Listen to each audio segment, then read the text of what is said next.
Good evening. My name is Amy Bach. I am one of the founders of the nonprofit United Policyholders, and I am the executive director. I'm so pleased to be able to bring you tonight's webinar, Taxing Matters for 2025 Los Angeles Wildfire Impacted Households. But I am so sorry for the circumstances that caused all of you to be spending your evening with us on this topic because you have suffered a devastating loss. So a little bit about UP, if you didn't already know, we have been doing this work for over 34 years. So 3.5 decades of providing education and support services to people who have lost their homes or had their homes damaged in wildfires, hurricanes, earthquakes, floods, etc. We're a nonprofit with expertise in insurance and disaster recovery. We do not accept funding from insurance companies to keep an independent voice. We are a respected voice for you, the person who's bought insurance and needs the full value of that investment that you made, and a trusted information resource for consumers across the country. We are funded by donations and grants with a professional staff that's supported by volunteers. And our volunteer corps includes attorneys, insurance and personal finance experts, and recovered disaster victims. And I have two of those volunteers with me tonight as our expert panelists. I mean, we do a lot of partnering with governmental agencies, other nonprofits and organizations, and to improve recovery in disaster impacted communities. And we know from our many years of doing this work that financial health and mental health are inextricably connected. And a lot of our focus is to help you restore your financial health in the aftermath of what's happened. We're grateful to the foundations that are funding the work that we are bringing you tonight. This is the library we set up for you that is available to you 24/7, where you will find all kinds of resources and samples of letters that you can customize, recordings of previous webinars, and then this one, if you decide, what I recommend to people when we're dealing with technical materials like we are tonight, I know a lot of people have pen in hand and are ready to take notes, but I encourage you to keep your ears open, listen, and know that you'll be able to watch the recording as soon as we've got it edited and ready to go. It usually only takes us a few days. We'll have it up on the website for you to watch at your convenience and rewatch and stop. And you can follow along, excuse me, with the deck, but I will be sharing my screen throughout the program. I already told you we have a wonderful professional staff and lots of really important partners that help us get our work done. If you have seen this book floating around, that's something that we published many years ago that is still in wide circulation all over the place. A little bit of a reminder, this workshop is intended to be general guidance only, not legal advice. If you have a specific legal question, please consult an experienced attorney. We don't endorse or warrant any of the sponsors that you will find in our uphelp.org Find Help directory, or the speakers at our workshops. But obviously, we look for people who really know their stuff and will give you the straight scoop. That's what we aim to do. And our speakers today are volunteering their time as educators. So I am joined tonight by Mike Musson, who is a CPA with Lincolnheimer CPAs and Advisors in Santa Rosa, California. He has a unique, he's in that elite club no one wants to be a member of. He lost his own home, and also his mother-in-law lost her home in the same town in the 2017 Tubbs fire in Santa Rosa, California. And so he has experience both as a survivor himself, but also as somebody who has done a fair amount of tax prep for people who lost homes. I'm also joined by Priya Kale Springer, who is with Bookkeeping and Tax. She is based in Southern California, and she also has that dual credibility of having lost having her home severely damaged in the Freeway Complex fire in 2008, and also being a tax preparation professional. Thank you so much, Mike and Priya. We will be covering tonight general state of mind recommendations for wildfire impacted households, deadlines, extensions, and other timing matters. tax implications for individuals, treatment of reimbursements, what is a casualty loss in terms of how the IRS sees it, gains from what you may not know this term, but you will learn about it tonight. Involuntary conversion, meaning you did not burn your house down. It was destroyed through no fault of your own, and therefore your asset has been converted involuntarily. And then we will be answering the questions that got submitted to us before tonight. So a couple of reference slides, which you probably already have, but just in case. So for state income tax questions, the Franchise Tax Board is your resource, and they have a whole section on Los Angeles County fire relief. Same for the federal income tax information, special dedicated page at irs.gov just for California wildfire victims. And then for your property tax info, you're going to go to the Board of Equalization, and again, a dedicated page for California wildfire survivors. So these are all good places to go to get answers that you need if you haven't gotten them already, or you don't get them tonight. So these are some of the questions that we know people have. Some or all of my insurance proceeds taxable? We'll be talking about that. If I'm underinsured in one or more categories, can I offset the losses on my tax return? That's a really big question that we get all the time. What are the special tax rules for disaster survivors? And then this one, can I use my regular tax preparer to prepare my return? And our answer is yes, but we really strongly encourage you to encourage your tax preparer to get some continuing education specifically on casualty loss tax prep, because and I've given you a link there. There's one gentleman, John Trapani, that has been a volunteer with our organization for many years, and his specialty is training other CPAs on helping disaster survivors get their returns filed. So we don't necessarily, there's not a whole lot of people who just specialize in fact, I think he might be the only person I know who specializes in disaster tax prep, but that's why we say it's okay to use your regular person as long as they get up to speed. And we did get quite a few people asking in advance of this program, well, can United Policyholders recommend a CPA or a tax preparer for me? And the answer is we really can't, but we will always want to remind you how important it is that whatever professional you hire, that they really get up to speed on the nuances of disaster rules, because they really are a special world unto themselves. And then, of course, what are the tax considerations if I sell my lot without rebuilding? That's a big one. So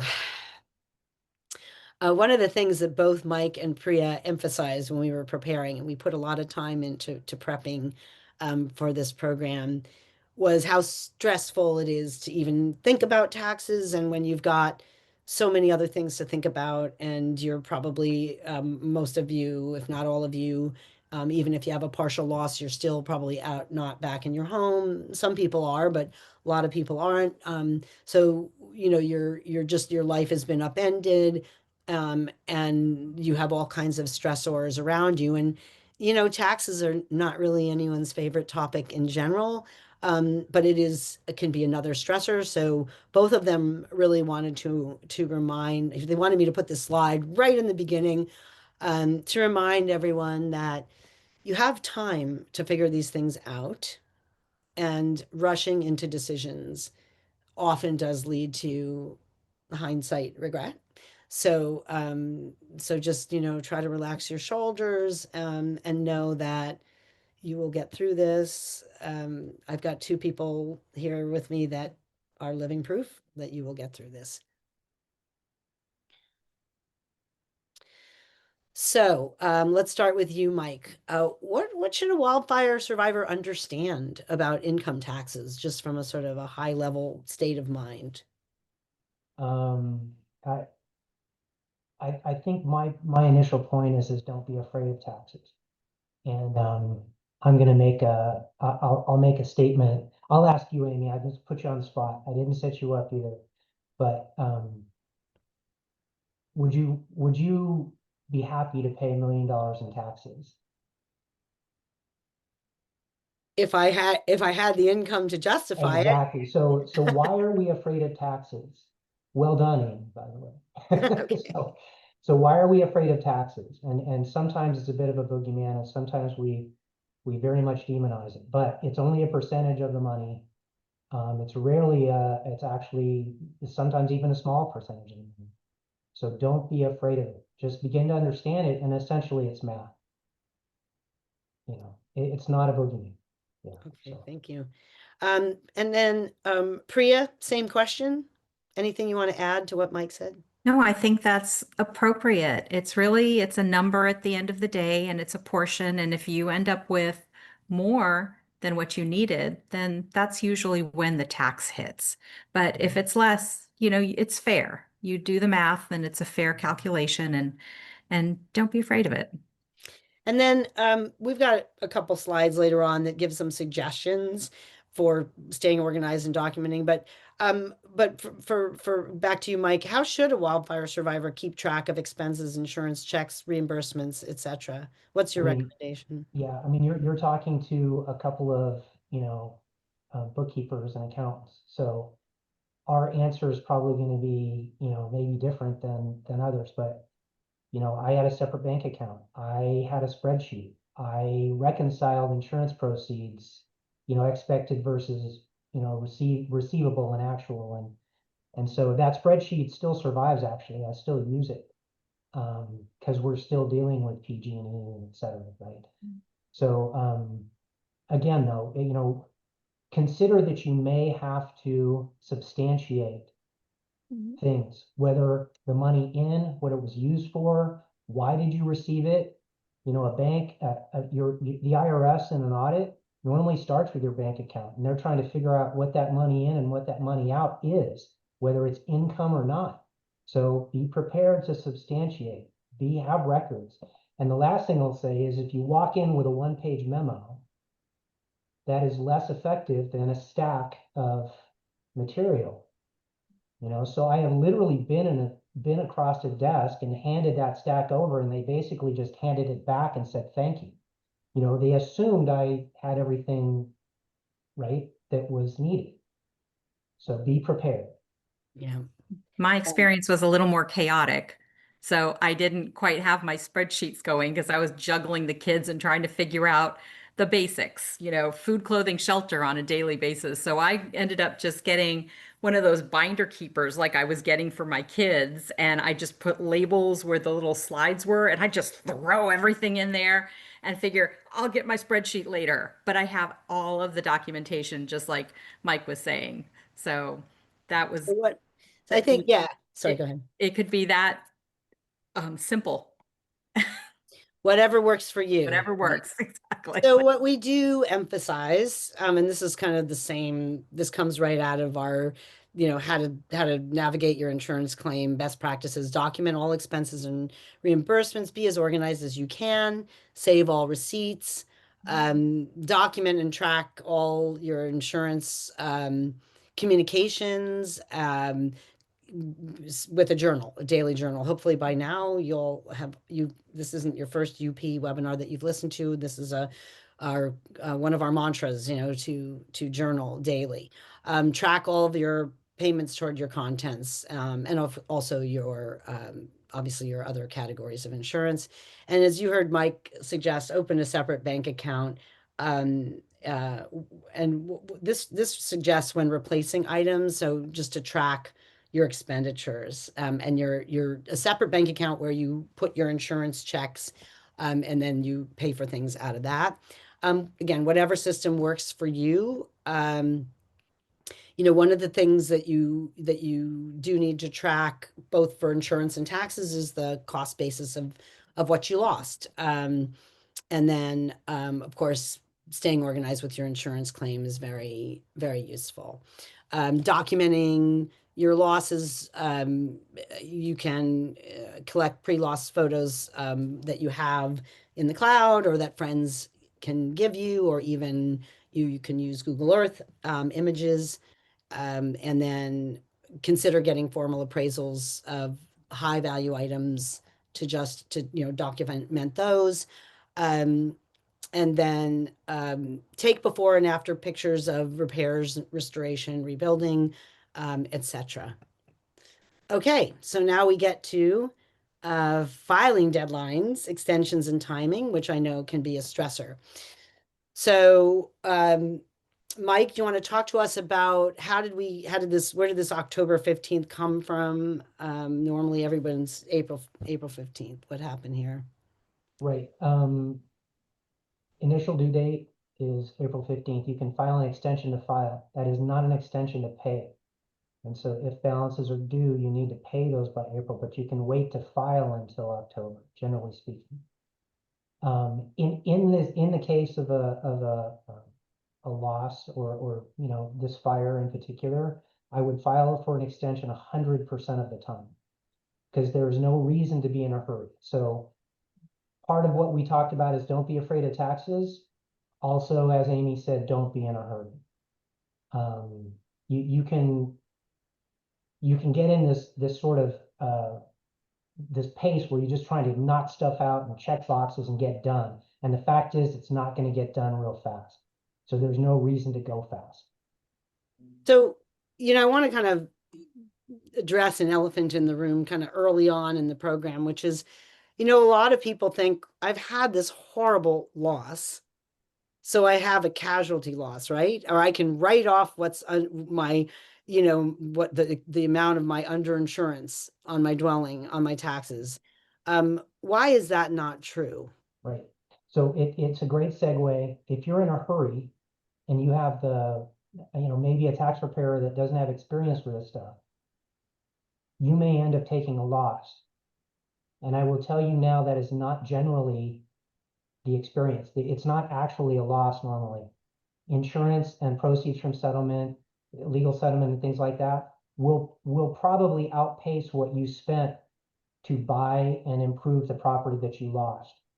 And so you may feel that you have a loss, which you did. I saw the house burn down to about a foot of ash. We had a loss. That doesn't mean you have a tax loss. Is that kind of where you were going, Amy? Yes, that's exactly where I was going. Okay. That it's just a little more complicated. Right. So don't be in a hurry. Have somebody at HR Block file an ordinary income or ordinary loss, casualty loss. Mm-hmm. That's Wrong probably 99% of the time. And is that largely due to how real property appreciates over time? Yeah, this is more your purview, but we might have bought the house in 1972 for $25,000, but we're going to get $1 million in insurance proceeds. That's a gain. Okay, so we're going to get into that a little bit more as we go. I just like to get that out of the way because I think that's one of the things that's really hard for a lot of people to get their minds around. So fortunately, unfortunately, you have been impacted by one of the most devastating events in our history. But fortunately, it got that federal disaster declaration, which is why you've had SBA loans available to you and FEMA aid, and a federal disaster declaration, which you got, triggers special IRS rules. This is why we recommend that your tax preparer really get up to speed on these special rules. And one of them is that you may be able to amend the return you filed for the year before the disaster, if that amendment will be advantageous to you. Can I ask the two of you to address why is that? Why would it be, in what situation would it be to your advantage to amend your prior year's tax return? You I want don't know, Priya, you want to kick that one or? Priya, you want to speak to that? No, Mike, go ahead. Go ahead. So it's really a matter of cash flow, isn't it? And so if you do indeed have a loss, a casualty loss for 25, you might be able to go back to 24 and take that loss. That should generate a refund. And so therefore the cash will happen faster than waiting to file your 25 return by, October of 26. Gotcha. Right? So the one thing I would say though, is again, make darn sure you have a loss before you, Gotcha. you go down that path. Gotcha. Okay, and Priya, is it hard to get copies of your previous tax return if you don't have it on hand? No, it's not hard at all. You can start with your bookkeeper or CPA or tax filing service because they usually have those systems available for the prior years and can simply give you one, either by electronic copy or a paper copy. And then if you want to, well, on the slide, there's an IRS site there that you can go to for tips, but there's also a form if you'd like to go a little bit the old-fashioned way, which is the 4506, and that one is you can submit it directly to the IRS, and then they will mail it to you. Thank you. Okay, do I have an IRS reportable casualty gain or do I have a loss? So Mike, you want to speak to this slide? What qualifies as a casualty loss? Casualty loss, that definition of that first bullet point is pretty important because, for instance, if trees burn down, that isn't necessarily called permanent. So it has to be damage, destruction, loss of property, permanent, sudden, expected. So obviously this fire would qualify if indeed the numbers went the right way, right? Okay. I don't know. Is that the answer you were looking for? Yeah. Okay. It's the permanent reduction in value, right? Yeah. Okay. All right. So obviously for a partial loss versus a total loss, they're going to be treated differently for tax Yes. purposes. And you know, this is going to sound horrible, but a partial loss, Priya would understand this. A partial loss is actually hard. To some extent, a total loss is a bit easier because the math is simple. It Right? is. Yeah. It is. I would absolutely agree with that because it does sound awful. It would have been easier had everything gone, but then on the flip side of it too, I was able to salvage some things that were Right. emotionally valuable to me. So Yes. there's, yeah, But from Yes. insurance and even from tax, it's from a just, tax and insurance perspective, total loss is yeah, it's a hyperbolic decision. You know, Cleaner. it's this or much that. cleaner. Right. Yes. Right. I mean, obviously partial loss survivors are dealing with very, very complicated It is. It's very insurance complicated. Smoke challenges. damage. Yeah. The And it is. crux of it is that there becomes this burden of proof on whether something was actually impacted by the fire or not. So that's the bottom line of what happens is everything then becomes debatable versus when it's a total loss, you can't debate the ashes on the ground, but everything Exactly. that's Yeah. the bottom line of it. So, okay, so then we've talked about the difference between a casualty loss and we mentioned involuntary conversion early on to get you used to that phrase. Mike, can you walk us through the difference?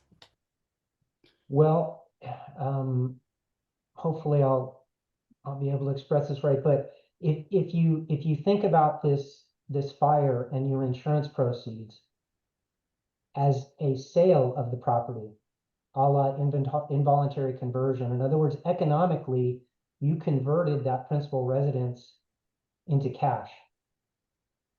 And so to some extent, it's treated like a sale for tax purposes, right? And so back to what Amy had talked about, depending on how long you've had the house, right? You probably have it insured for much, much more than you ever paid for it, including improvements. And so that ends up potentially being a gain.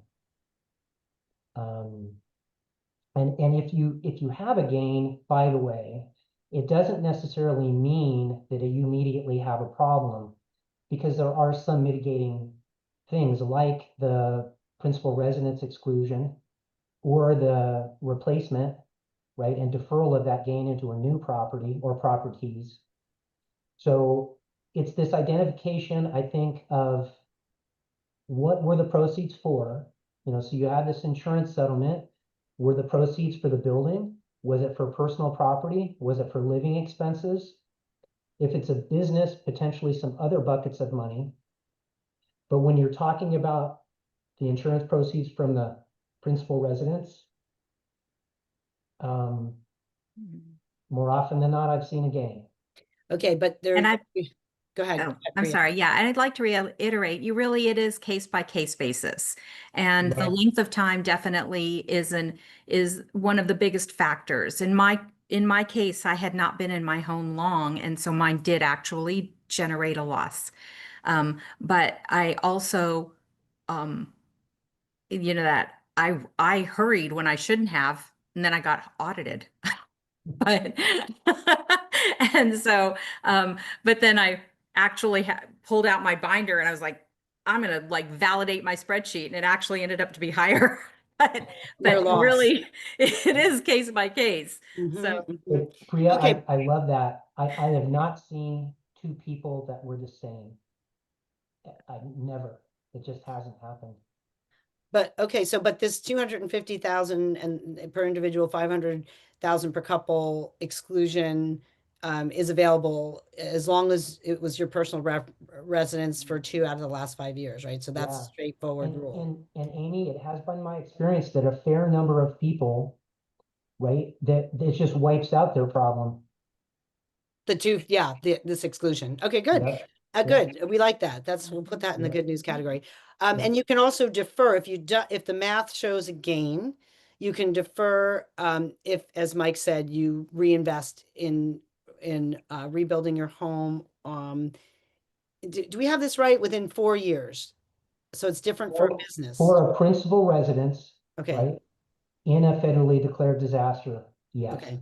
Okay. 4 years. 4 years. So I know it's Normally 2 years. okay. Yeah. So for businesses, it's 2, but for individual homeowner, it's 4. Okay. Right. Okay. Or a rental property, it'd be 2, me right? too. Yeah. Okay, so this slide just gives a little more detail on that. And I don't know if there's anything else to say about it. I think we've You covered. could, you can, by the way, I would want to mention to the audience, the slides are actually very good. There's way too much detail, but if you handed these slides to your preparer, they would be in a much better place.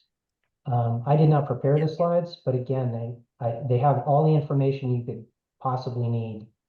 I will say that to echo the third comment there, the IRS will allow extensions of the replacement period if you can prove an economic, reason. Um, Lack of labor in the area, I can't rebuild, that kind of stuff. So it's possible to extend that 4 year or 2 year period. Oh, it is. Okay, that's a really important point. So, because when you were saying 4 years, I'm thinking, boy, the way things are going with the tariffs and the underinsurance and the 4 years, it might be challenging. So you can request an extension, but you I've have to I've give good I've had cause. experience with extensions in even a non-disaster situations that were simply economic, and Okay. they've been very accommodating, actually. Okay. All right. I'm underinsured. Can the way I file my tax return help me offset my losses? And of course, the answer is it depends. We're on the left side of this chart. We have a federally declared disaster, and then we are parsing between those two scenarios, where you either have an involuntary conversion or you have a casualty loss or a gain. So could I just mention one thing? Sure.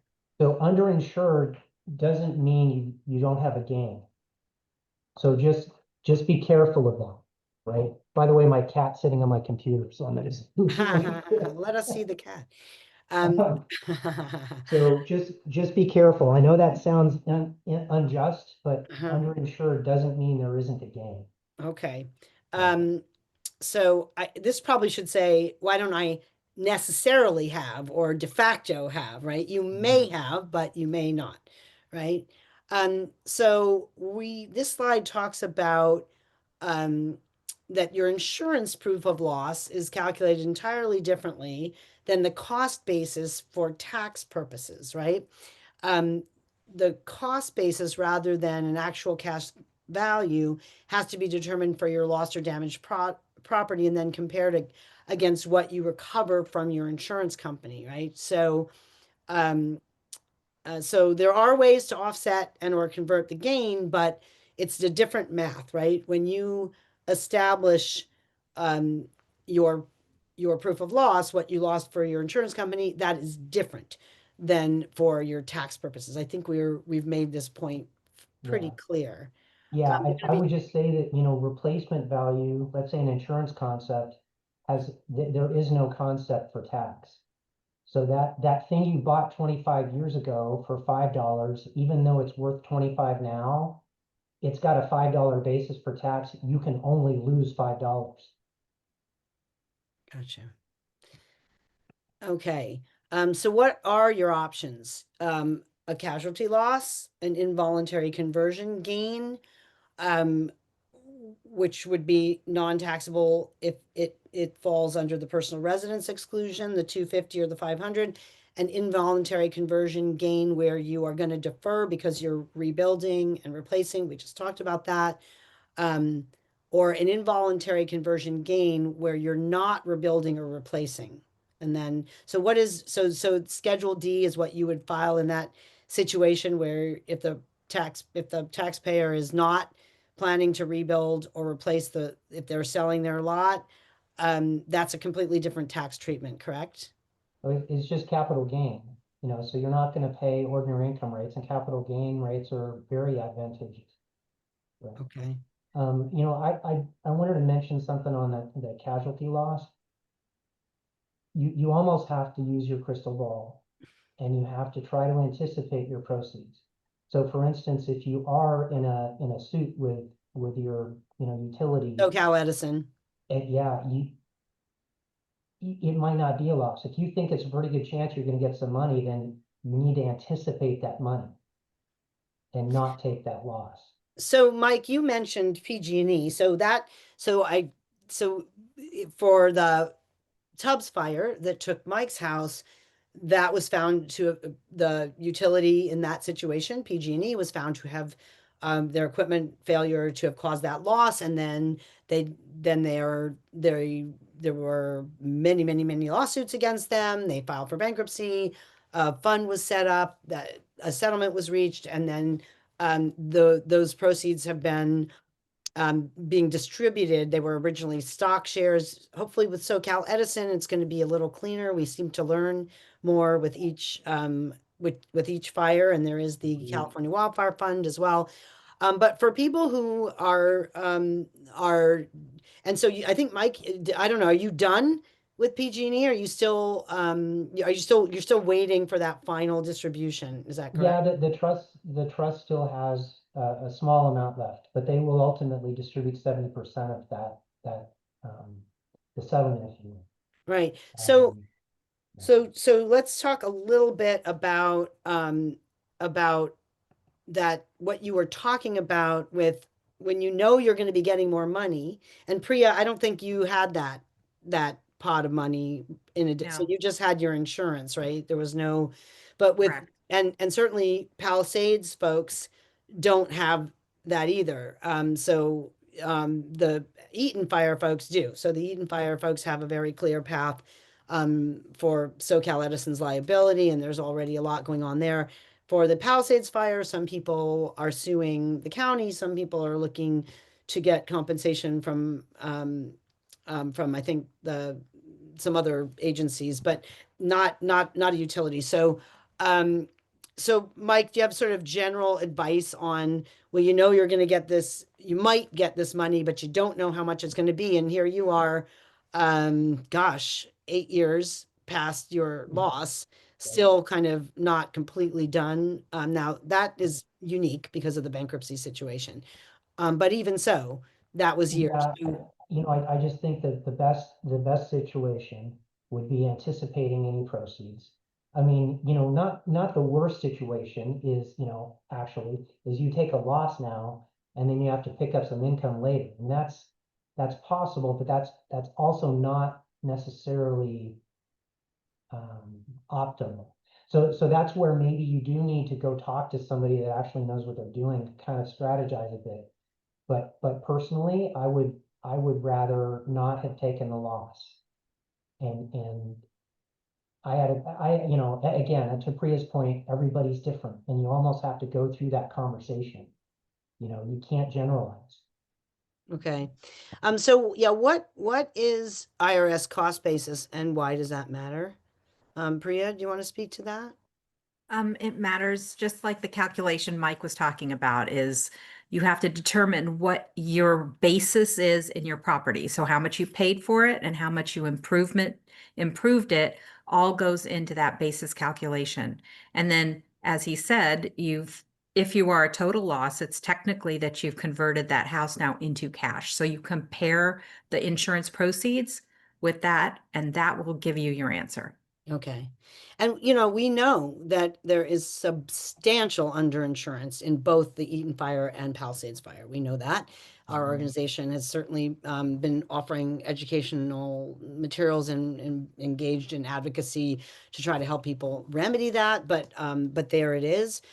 So this is just a diagram of a cost basis calculation. I don't know, Mike, you want to walk us through it? You know, we could be just looking, generally speaking, we could be just looking at the sale of a principal residence, couldn't we? Mhm. You know, so the insurance and other proceeds could simply be your sale, right? And from an escrow, less expenses. Take away the cost, and that's your gain, right? Now that isn't necessarily your recognized gain, just a realized gain, Mhm. right? We're making the assumption this is a married couple who's lived in the place for 2 out of the last 5 years, so they're getting the full exclusion. So the remaining gain is a couple $100,000. Now, back to my don't be afraid of taxes. If I could pay 30% on 200,000, right, on proceeds of 2.1 million, I don't have a problem with it, right? Now, but if you are going to reinvest that money, right, and in this case, you're reinvesting the entire insurance proceeds, you're not going to pay any taxes. You defer the gain into the new property. It's just like taking the old house cost basis and putting it in the new house cost basis, you know, in a sense, rolling it over, right? Okay. Yeah, and I think the important thing to remember on that slide is that insurance and other proceeds payments, that really is what you were talking to, Amy, is am I under or over? How much am I actually going to get? So in this case, this person got 2.1 million. Are you going to get that? That's where the numbers down as you walk through the process, it'll come out whether it's a gain or a loss. Okay, and of course, a lot of folks unfortunately are on the FAIR plan, and so they might not be looking at a $2 million insurance payout. So Yeah.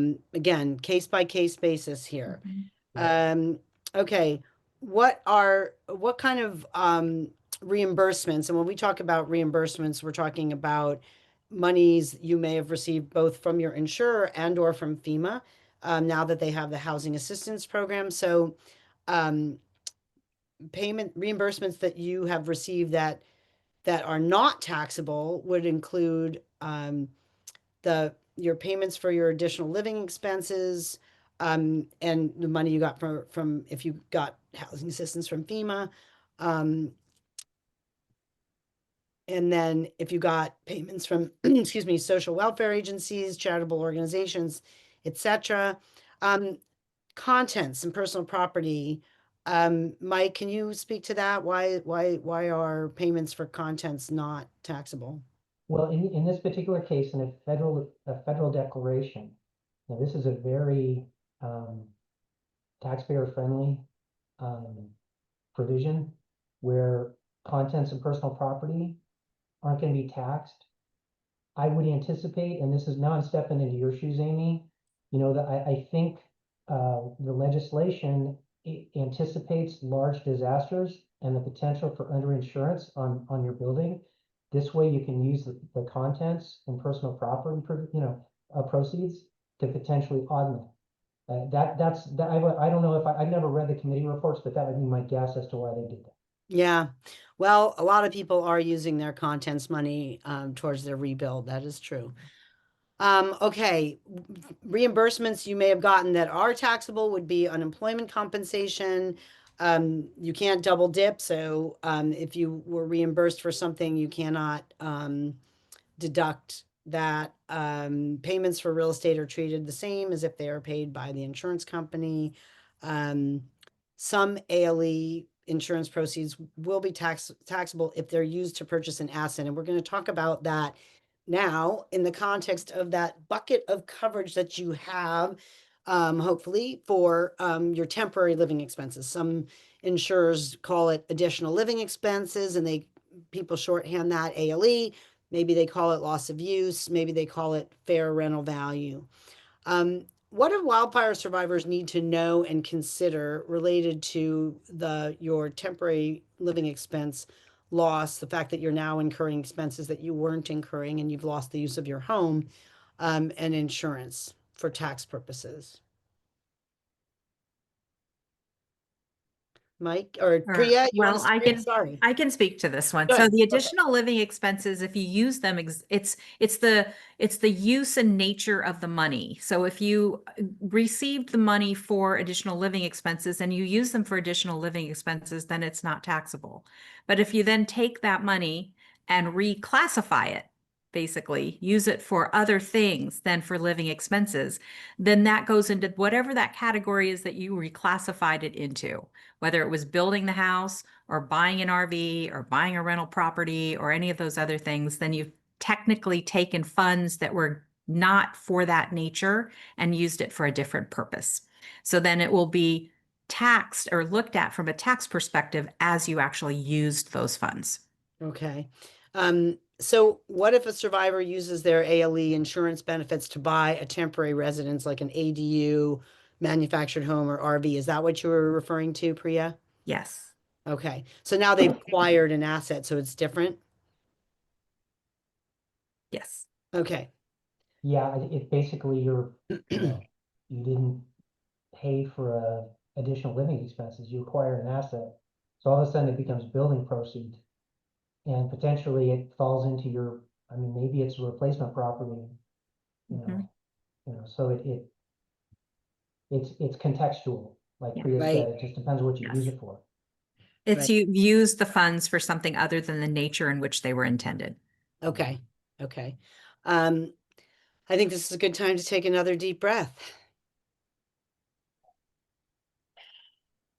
And I know that a lot of people are thinking about using their ALE to buy an ADU. In fact, Yeah. a lot of the local officials are really encouraging people to do that because there's such Mhm. a shortage of rental housing, and people are worried about running out of their temporary rent coverage. So this is where, don't be afraid of taxes. So some of us are so tax averse that we don't make good decisions. So we make good decisions about our family, emotionally, everything else, and the taxes are simply a result. And so the fact that you might have to pay taxes on ALE is not the problem, Mm-hmm. Because right? you're getting yourself You- rehoused. yeah, your decision should Yes. not be driven by the fact there's a tax impact. Got it. Got Right. it. Got it. Okay, we talked about this already, that your contents benefits are not taxable. Mhm. Um, I mean, it is possible to have a gain if your reimbursements were more than the adjusted basis of your damaged or destroyed business property. I think this is a sort of another point that related to business, so we're going to skip that. Okay, other considerations, timing considerations. We mentioned this, so we'll just restate. 4 years to replace your primary personal residence to avoid, to maximize your position, but you can request an extension if you need it. 2 years for businesses. Okay. I Uh, just, I'm not sure that we've touched on this exactly, but by not reporting the gain in 25, you have made an election to defer the gain. So okay. that begins that 4-year clock, or, that Okay. beginning. Okay, So, important, so, important. So there are considerations if it was a rental property, if it was your second home, if it was held in trust. These are all individual scenarios that require individual approaches. Um, Principal residence is a significant factor. Okay, and is there a standard? Did you, for people who are bi-coastal, how you have to prove that that's where you got mail, or how do you establish that something was It's a facts and circumstances thing, and like you said, mail, your kids go to school down the street, um, you're, you got your license in California, all of those things designate principal residence. okay? Um, it's a Okay, scales of justice thing, right? The right. more in your favor, the better. Yeah. Okay. So there's no limit on the number of replacement properties to avoid a conversion gain. So what does that mean exactly? It means you could get that RV and potentially another property and even another property, right, to replace Okay. your principal residence. Okay. All right. How do we treat lot sales?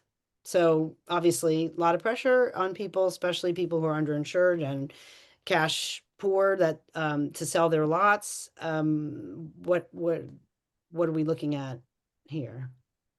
I'd go back to something Priya said when we were looking at that proceeds line in that spreadsheet.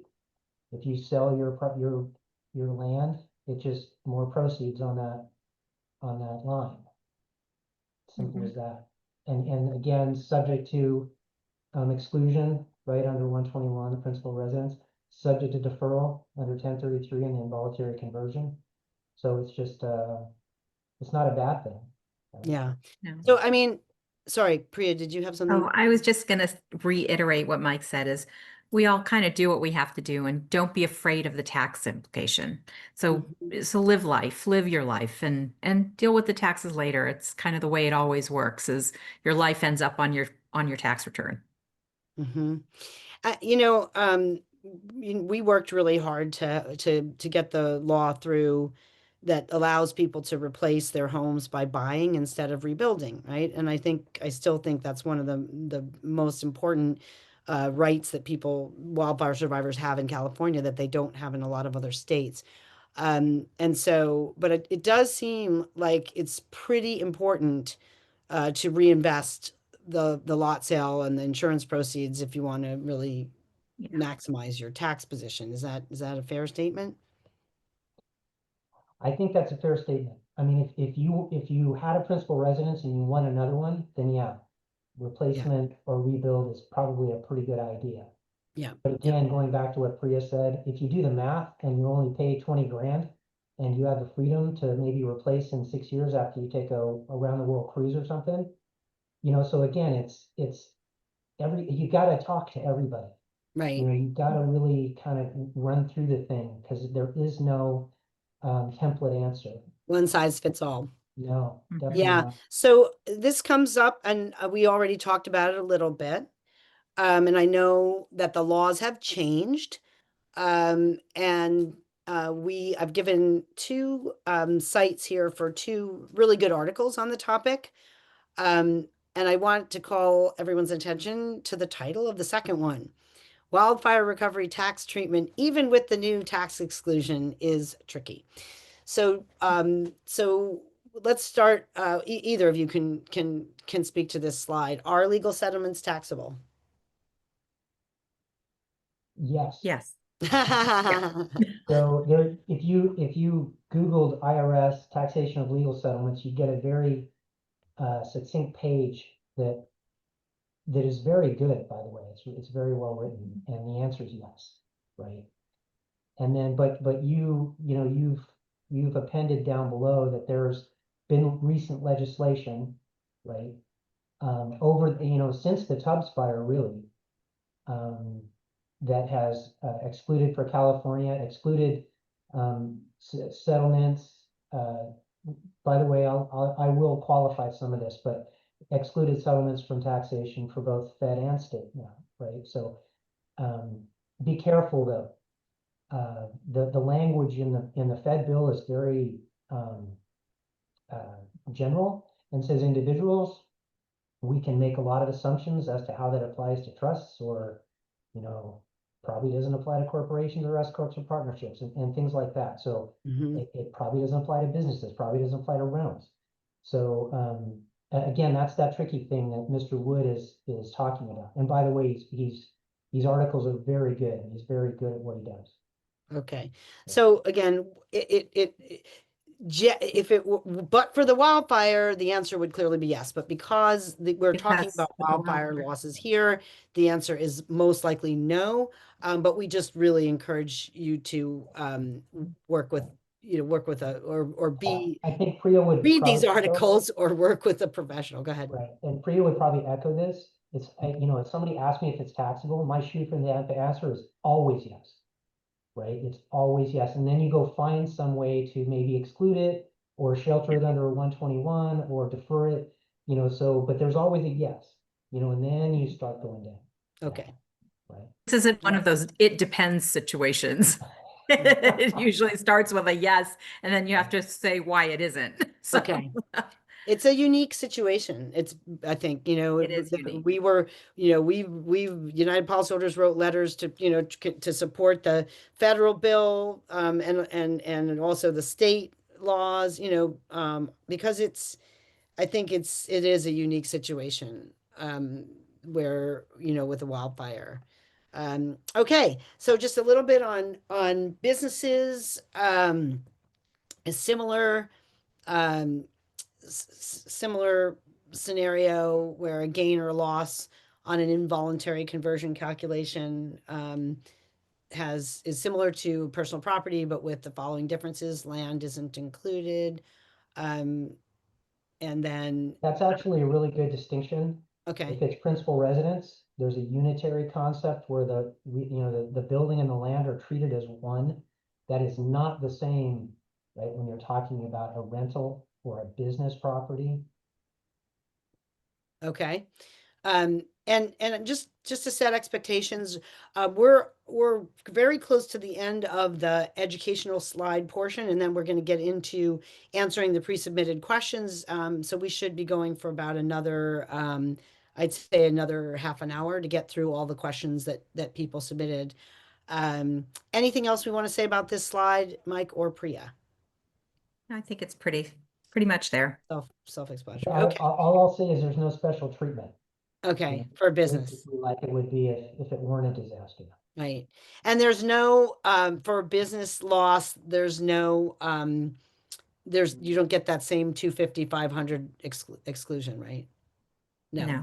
Okay. And, I know, a lot of people today have businesses in their homes, and, unfortunately, a fair number of people that we've been in touch with since the fires, didn't schedule their business property or have a separate business policy, and that can be really tough.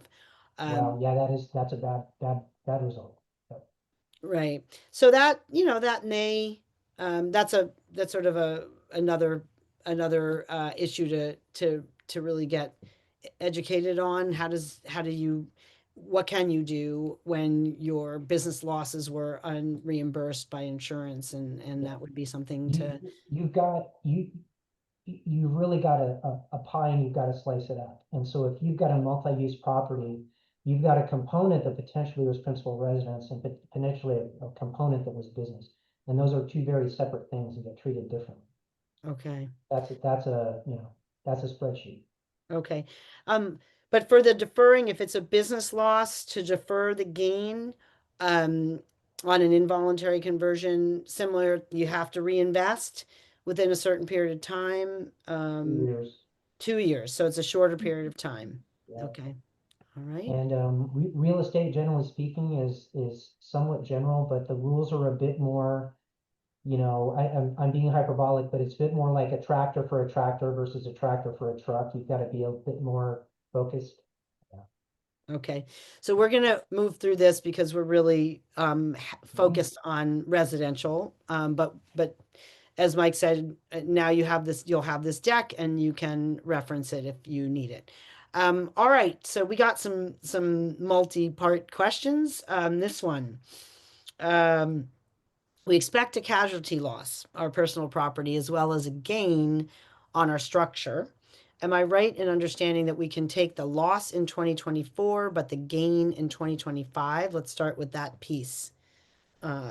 Mike? I would agree, but you know, as I've said before, I really have a bunch of questions first, right? About making sure we've got that casualty loss on personal property. Okay. Yeah, Um, so I don't want to scare everybody, but I want to mention something that Priya said. The audits that I've seen, right, related to disaster have been casualty losses and personal property casualty losses. okay. So you just really want to be careful, You just gotta be right, you know? Yeah, right? yeah. If we anticipate a legal settlement that would reduce the personal property casualty loss, either that we filed in 2024 or would affect our 2025 taxes, would we have to go back and amend both 2024 and 2025? If we got this windfall from the SoCal Edison settlement, windfall, Yeah, I mean, my additional understanding money. is that you would record the income when you got it. Once it, you know, once it cleared basis, or if you recovered something you took a loss for, then it would be income in the year that you recovered. Now, I could also see an amendment, but let's say, you know, that settlement money, for instance, right, with PG&E, you're not gonna go back and amend that return, right, from 2017. You're just gonna report the income now. Okay. I've been filing my own taxes for decades and was considering whether to have them done professionally for these few years. But the firms actually only seem to do corporate tax prep or extremely high net worth individuals, or they're charging so much more to prepare a simple amendment than the cash benefit to me would be. Priya, do you have any comment on that? I mean, I wish we could give out names of, 10 tax professionals that we Yeah. know do a good job for a reasonable price. We don't have that. But do you have any thoughts about this? Well, I think it's if you find a tax preparer that will work with you, you know that they'll work. For me, I do my research, but also having this deck is also a benefit because this deck has a lot of tax tech speak in it and references to things that a tax preparer may be more Sorry, adept at navigating. So I wouldn't be afraid to approach someone that isn't a big corporation, like an And, individual, a and an solo, individual right, tax yeah, preparer. right. I would like to add that I'd like to have a nickel for every time somebody said it was simple. Yeah.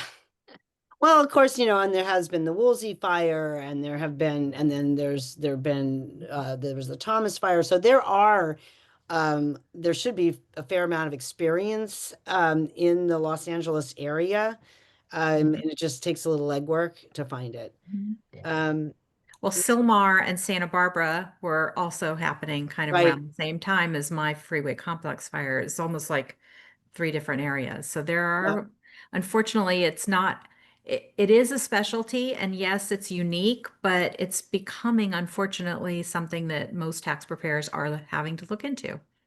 So, yeah, And Priya, I think we both say that just because somebody doesn't know about disaster losses, it does not make them an idiot. You know, correct. so don't assume that somebody doesn't know what they're doing, can't be, you know, brought up to speed. I mean, I had done some casualty loss work prior to 17, but I mean, there's no way that I would have known all that, right, until you Mhm. dig in, right? right, So Yeah. again, give people a chance. I think they'll probably do okay. Mhm. okay, Be careful of taking losses without a lot of questions. That's all. yep, got it. Okay, my home was totally destroyed in the Palisades fire, so that's not a SoCal Edison caused, at least not hasn't been established in that way. I bought the home in 74 for 100,000, so there's a huge casualty gain, and also would have a huge gain on the sale of the empty lot. The home is an irrevocable joint trust of an elderly couple, and sadly, recently one died. So for the casualty gain, do we use the stepped up cost basis as of September, which would flip this to a casualty loss, or do we use the cost basis as of January 2025? So I'm afraid you're on a timeline here, right? So these are two separate things. Okay. So you're gonna have that casualty gain, right? At the date of, you know, your transaction, if you will, was the date of the fire. Now, we're in a community property state, and when one of those spouses passes, they are going to get a step up on that land that hasn't been. Right? You guys with me? So it's complicated and stay to the timeline. I tell people that I work with, get new staff and things like that. Try not to collapse things. Keep everything separate or you're going to make a mistake. Right? So this is one of those things, don't collapse things. Look at them as separate events, right? And judge them separately, right? Okay. I think number two, we've addressed earlier about what the considerations are. We've heard about some rules that if one owner dies before purchasing another property, we have to file the loss in 2025, no deferral. Is that true? And does that apply if the destroyed property was in a trust? Either can Right. either of So you. I'm going to make this comment is I don't have any pride in what I'm saying. Like I don't have a horse in this race. Okay, so I'm not trying to be right, and I'm not trying to argue with anybody. Amy's heard me say this. Like I'm not going to argue with anybody, right? But the nature of a revocable trust, right? I disagree with, right? I think that remaining spouse could defer. Right? I don't think there's any problem. I think the problems you have are related to the 4-year statute, right? Or the 4-year filing, or sorry, the 4-year time period. Right. It's the 2 out of the last 5 years for $500,000 exclusion. Those are the issues. The deferral, I don't, again, we look at a revocable trust is basically ignored for tax purposes. Mm-hmm. So I don't see how that would affect it. Now, if you've got other trust issues, yeah, again, this is one of those things where I think, there's a lot of questions. There is way more questions than answers, right? But yes, if we're talking about revocable trust, I think you're worried about the 4 years. You're not worried about anything else. Okay. So yeah, over 4 years to replace that asset. Yeah. Okay, got it. Anything to add there, Priya? Is that with No, so I the think that's trust good. is immaterial? Okay, got it. Thank you. Okay, if our anticipated SoCal Edison litigation settlement will be excluded, as we talked about earlier, because of the new tax code there, does that also mean that the litigation settlement payment will not be considered a recovery of casualty loss deductions or a reduction in cost basis or a gain subject to 1033? Yeah. So an exclusion literally just, I mean, at the front, it doesn't even walk through the front door. It's not taxable income. And so there's no issues with taxable income. So there's no cost recovery or, casualty loss recovery. There's no, there's no basic, it's just all kind of free money, which is Okay. really interesting. Now, Yeah. having said that, that exclusion doesn't apply to certain things like rentals and, Businesses. lost wages and things like that. So I just be real careful and just say, oh, it's excluded. Well, I think it's good to have the conversation. Yeah. And I mean, look, it also matters what the settlement document says it's for, right? It matters what the cause of action was.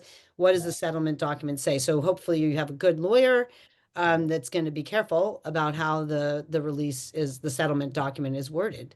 Not easy to find sometimes too, because the attorneys aren't necessarily trying to say, I'm suing for this, this, this, and this. They just say, I'm suing for this, and hopefully Right. they get something. And Right. so, PG&E actually had those settlement documents for the trust. It was really nuts, right? Because we knew we got personal property money, or we knew we got building money, right? So it made it easier, actually. Right. Cause of action. I like that. Yeah. Yeah. So the IRS, so state and feds granted a filing deadline extension to October 15th, but the state is saying taxpayers should write the name of the disaster, which I think the LA County FAR is, it's like, it's got a code, Yeah. which you can get on the FTB. I think it was like 165. Don't quote me on that. Do we need to do something similar for the IRS, or will they apply the deadline extension automatically based on our zip code? My tax software does not provide a way to write notes, so I'm afraid if I e-file, I'll be assessed a late penalty. Can either of you speak to that? So the zip code thing works, right? we have seen numerous, like I can't even imagine how many notices we've had, erroneous penalties that we have had abated, but it's just kind of a pain factor. Our software has the ability, because we file everything electronically, our software has a little box that we can fill out, or sometimes even a checkbox that we can check that'll do these disclosures, based on the procedures at, FTB IRS. If you can't do that, you could, take a flyer and wait for your penalty notice or print it out, I don't know, Priya, anything? Yeah, some softwares allow you to attach something. yeah. So what you can do is, if Mhm. it's a Word document or anything, you can just create that document, scan or write it yourself, scan it, and then use that attach as if you're attaching some sort of support to it. Got it. Got it. Thank you. I understand from attorneys that generally settlements against both coverage A shortages and B, so your dwelling and your contents are considered tax-free, right? We talked about that. Whereas settlements in other categories such as emotional distress are taxable. I think it's the other way around. No, that's right. That's right, right? Emotional distress is normally taxable except for the legislation that we talked about, right? Correct. If a settlement recipient receives funds under coverage A or B, which is generally deemed tax-free, does that also apply to international taxes if we establish residency in another country for a period of time? Oh, okay. So this is an interesting question. So I disagree with the attorney, and again, I'm not going to get in an argument with the attorney because I don't exactly know the facts they have. But from the surface, building coverage is potentially taxable if it exceeds your basis. Now, and so I'll give some credence, right, to the comment. So sometimes they're in 139, for instance, and talking about disaster payments. Be very careful about 139 Okay. because you can't double dip. And so if you've been compensated for the building, you can't get compensated again and call it tax-free or excluded. And so Okay. be careful of 139. And again, what did Priya and I say? It's taxable. Right. So you Okay. figure out why it's not. So again, not going to disagree with this guy, but kind of disagree with this guy or gal, right? And then the international thing's real interesting. And the only thing that I'll come up with is you cannot exchange or replace a U.S. property with a foreign property and vice versa. And so, and then who knows how France taxes insurance or litigation settlement. I don't know, Okay. Okay. So US law is not necessarily going to help you. Yeah, that is a complex question. I mean, you have, foreign tax mitigation, like the foreign tax credit regime and all this other stuff. It's complicated. That is a simple question with an incredibly nuanced answer. Yeah.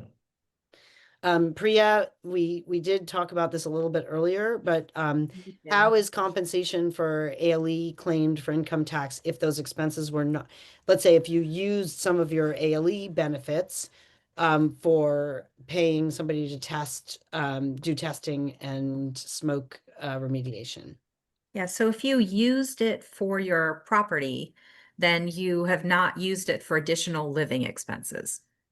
So it gets reclassified to then being part of the building recovery and goes into that cost analysis that we were talking about earlier on whether you have a gain or loss. Okay. What's interesting about that, Unfortunate. if you spend it though, you're probably okay. Probably. If you Right? spent it. Yeah. Yeah. So I guess, you really need to, so Priya, help me out. So if you go through this process and you have money in your pocket, if you turn this property into cash in your pocket, you potentially have a problem. But if you actually use the funds for something related to the disaster, that's probably going to help you, right? Stay away from getting taxed. But if you literally create cash in your bank account as a result of this, potentially you have an issue. Is that fair? That's fair. But if you have used the money to clean and restore the asset, I think you're okay. okay, Yeah. that's what I was hoping that was the answer, because I think Yeah. Well, Yeah. it's a strategy a lot of people are what using. Priya and I are probably doing in our head is we would say, well, yeah, that's probably a basis reduction because it's not necessarily in excess of basis, but then we get basis for getting the property back to, right, making us whole, if you will. Making it livable. Right, right, Yeah. right. But it doesn't increase the value, right? No. Because No, no, no, right, no. right, No. right. Mhm. Okay. Yeah. This question concerns property taxes. Proving difficult to make a rebuilding plan that meets our needs and isn't bigger than the original home. Are the tax penalties of building a bigger home significant enough to make us compromise our design, or should we be driven by our housing needs over property tax concerns? I mean, this is property taxes, not income taxes, so feel comfortable answering it? So I was going to ask you, what do you think my answer would be?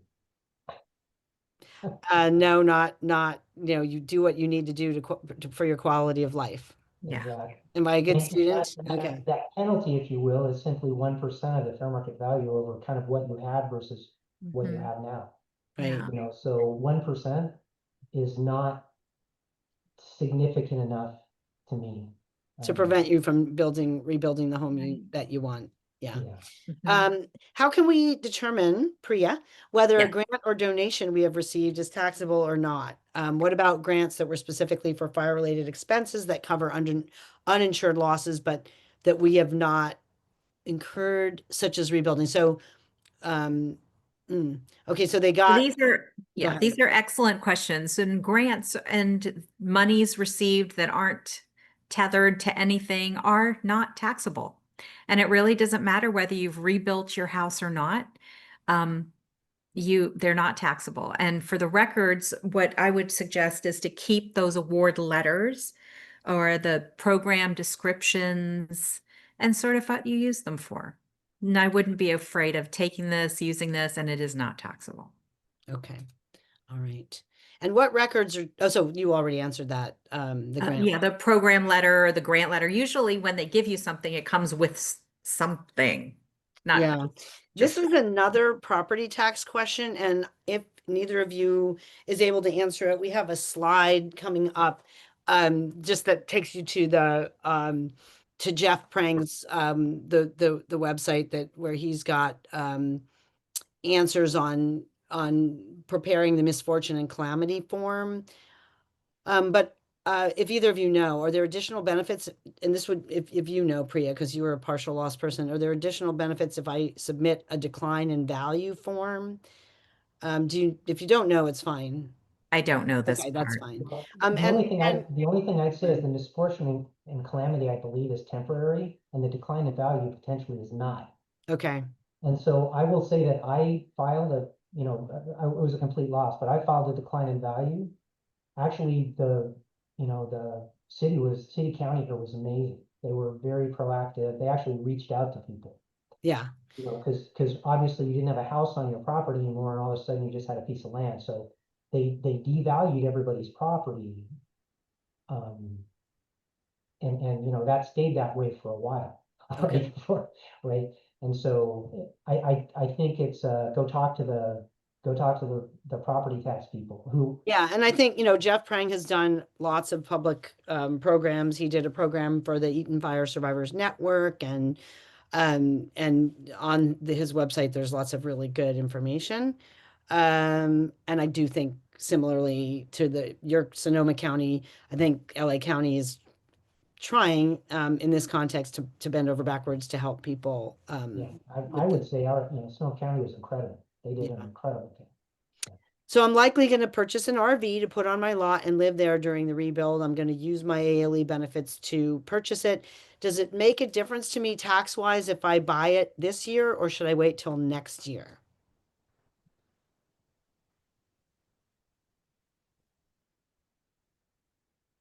I'm gonna say kind of no. That doesn't make a difference? No, I mean, I'm gonna say kind of no.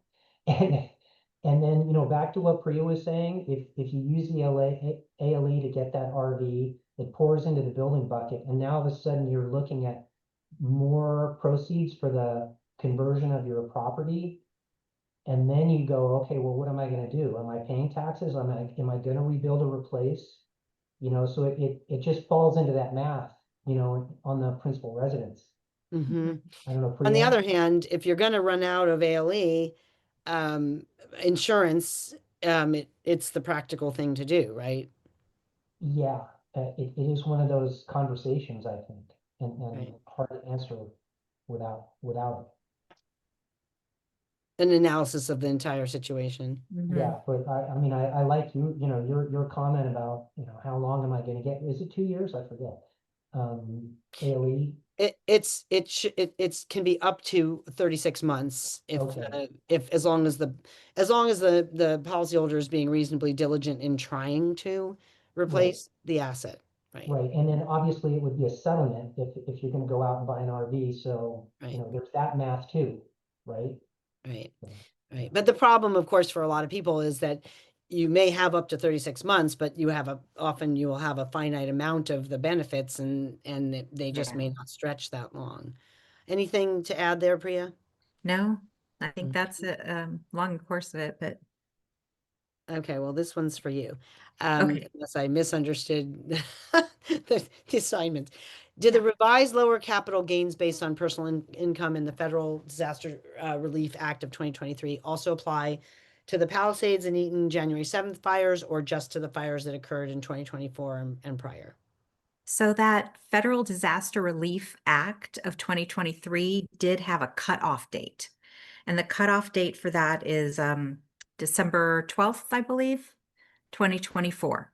So since the Palisades and the Eaton fire happened after the cutoff, that act and the provisions in that act don't apply.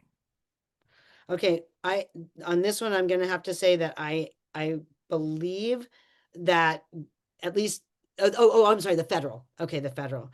Um, okay, So yeah, state is different, but the okay, federal part of it, okay. I would say, what I would say is go read Wood's article. Yeah, thank you. Okay, yeah, Um, that that's article what I has would say. like, um, yeah, and again, there's California laws that then the federal may then follow. Mhm. So, but Right, for this question, the way this question's written, right.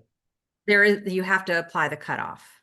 But then that, read So, that article that was in those other ones because you might there, be able to apply California to federal. right, because so interestingly enough, I believe right, there's subsequent, right, go ahead, go but ahead. interestingly enough, legislation doesn't happen fast, right? Right. But if it isn't excluded now, it probably will be. And the only reason I say that is um, I think it was a House bill and I think it went through the Senate. Uh, Nobody voted against it. So this is a very bipartisan issue, Yeah, right? This whole thing, this disaster recovery thing and all that. So again, Mhm. I'd read Wood and just keep up with the news, right? Yeah, keep up with the news and again, it's a tax return. You can amend it if there's Mhm. subsequent legislation that changes the situation, then you can do that. You don't have to like live your life based on whatever that tax law right, is. and we're So, talking about litigation settlements. Litigation right, settlements, Right, yeah. this is all we're talking about here. This is right. not, So, Correct. and to your point, Priya, because of that law, we are filing amended returns right now, Hmm. excluding emotional distress and zone of danger. That's That right. got taxed from, over the last couple of years.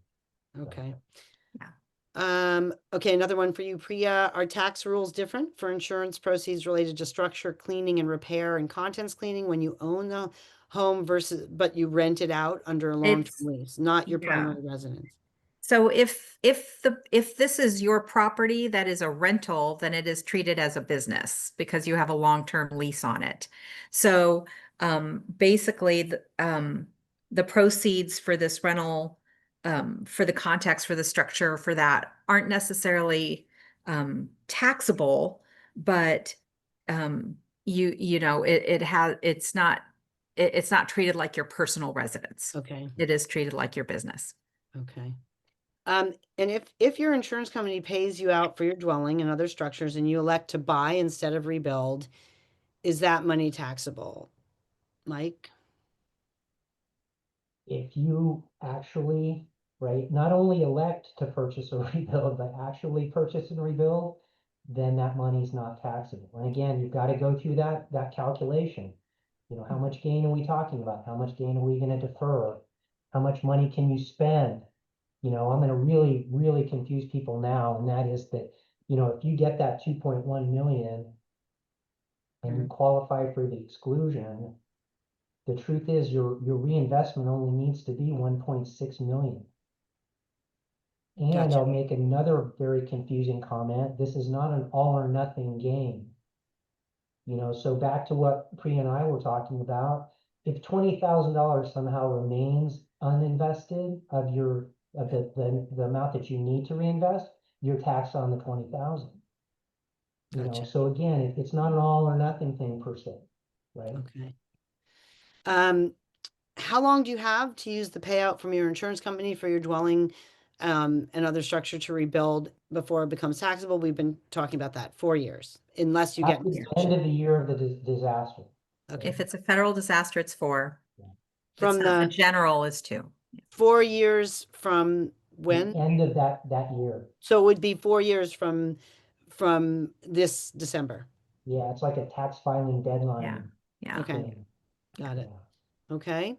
The What countdown portion is the way I think of it is that the countdown starts at the end of the year when it happened, right, right. calendar year. Okay. What portion, if any, of my insurance monies are considered income or capital gains? Well, you know, now, you know, is it a principal residence? Is it a business? Is it, you know? So let's Yeah. just assume it's principal residence. Right? Again, I'll go back to the 3 general buckets, right? Building, personal property, and ALE. We beat ALE over the head, so we're not going to talk about that.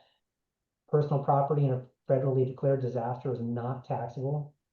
You've got to do the math, right, on that building settlement or, you know, insurance proceeds less basis and all that. Generally speaking, it's going to be cap gain. If there was a, you know, if you rented an ADU that was part of that building or something, you could potentially have some ordinary income related to depreciation or recapture. But again, you can see that there's like layers and layers, like peeling back an onion, right? Yeah. There's way more questions than answers. Okay. A friend set up a GoFundMe for our family and we received 30,000 in donations. Is that taxable? No, Okay, great. I love no it. strings or ties to it. It's not taxable. Okay. And it's very So nice. I would define it as gifts are not taxable. Gifts. Mhm. Period. Okay, Yeah. great. Yeah. Wow, well, that takes us through all of the content and all of the questions that we got in advance. There's those of you who had questions during the program. I feel you.